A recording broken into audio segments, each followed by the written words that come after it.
Hello বন্ধুরা, সবাই কেমন আছো?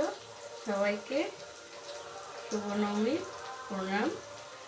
আর মা, কাকিমা, কাকাবাবু, দিদি ভাই, দাদা ভাই, বাবা, বৌদি সবাইকে নবমী প্রণাম করলাম আর ছোটোদেরকে আশীর্বাদ দিলাম। আর একটা করে আমাকেও আপনারা আশীর্বাদ দেবেন। আর আমি আজ কিছু বেশি রান্না করবো না, ভাত করেছি আর আলু ভাজা করছি।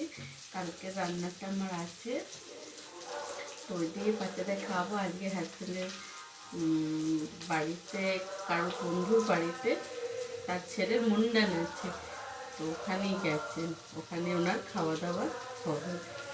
তো আমি তাই জন্য কিছু করেনি, এটুকু করবো আর বাচ্চাদেরকে আমি খাওয়াবো। তো 12টা 25 হয়ে গেছে। আমার রান্না আলু ভাজা করছি, সব কিছু দিয়ে দিয়েছি, একটু ভাজা ভাজা ছুটছু হবে, মাছ হয়ে যাবে। আমার না মুখেটা পুরো জল জল শসা বলে, ওই আমার হয়ে গেছে।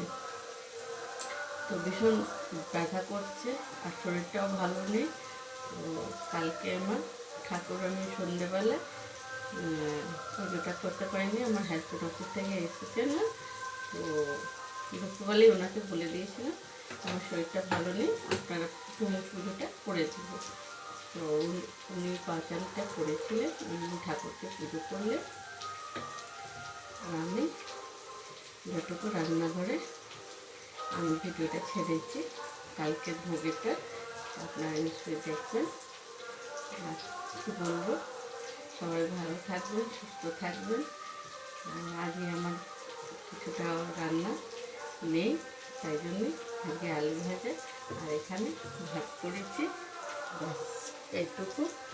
আর কালকে আমার ডালটা রাখা আছে, তরকারি রাত্রি করেছিলাম আলু আর বিনসের ছেচকি, ওই দিয়ে বাচ্চাদের খাইয়ে দেবো। এখানে ভাত করেছি,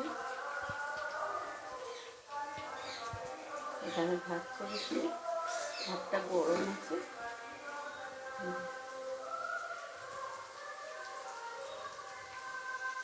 ভাতটা করেছি, ব্যাস আর কিছু করবো না। আর শরীরটা ভালো লাগছে না, তো মুখেতে জলা শসা হয়েছে না, তাই জন্য। তো জানেনই মেয়ে মানুষদের কী জীবনটা হয়। তাহলে আমি রাখি, টাটা।